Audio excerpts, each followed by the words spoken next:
તાલુકામાંથી પસાર થતી સરદાર સરોવર નર્મદા નિગમની પૂર શાખા નહેર ખાલીકમ હોવાથી ખેડૂતોને શિયાળુ પાક લેવા માટે પાણીની જરૂરિયાત હોય. વારંવાર રજૂઆત કરવા છતાં પાણી છોડવામાં આવ્યું નથી. ચોમાસામાં તો પાક નિષ્ફળ ગયો છે. હવે શિયાળુ અને ઉનાળુ પાક લેવા માટે પાણીની જરૂરિયાત છે, પણ નર્મદા નિગમના પાણી નહીં છોડાતા ખેડૂતો મુશ્કેલીમાં મુકાયા છે.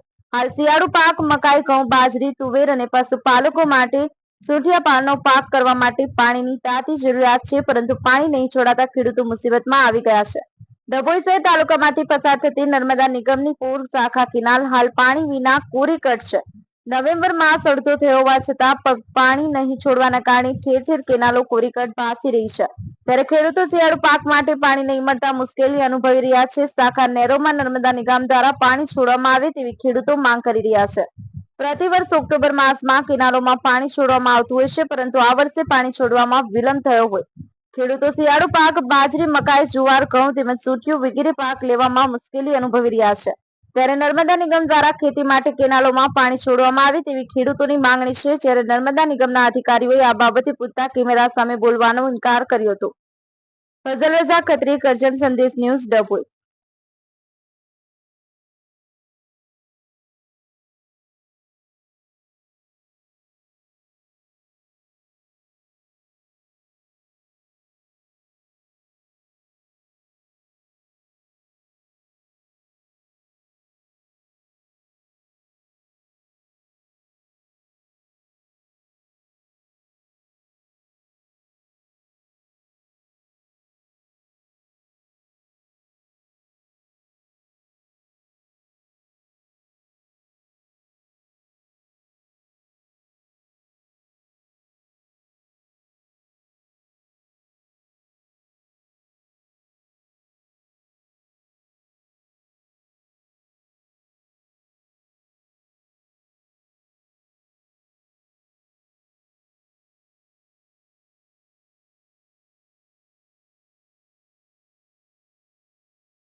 ડભોઈ પોર શાખામાં નર્મદા કેનાલનું પાણી છોડવા બાબતે વિનંતી.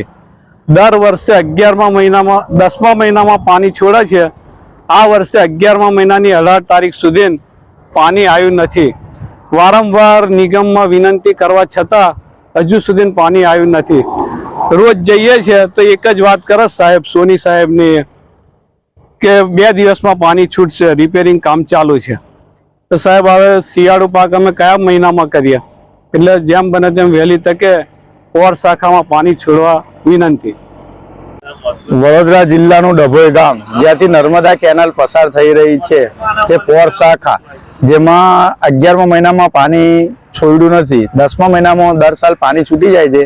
તો તેના ખેડૂતો પાણીને લીધે બહુ ત્રાસ થઈ ગયા છે, જેથી કરીને શિયાળુ પાક લેવામાં બહુ વિકલ્પ પડે છે.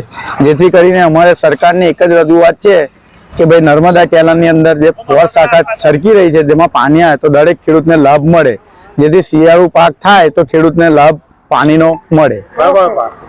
મકાઈ છે, તુવેર છે, ઘઉં છે, બાજરી છે, જુવાર છે, ને ખેડૂતો જે પશુપાલક છે તેની માટે સૂંઢિયું છે, એ બધો પાક જે ખેડૂતને જરૂર છે.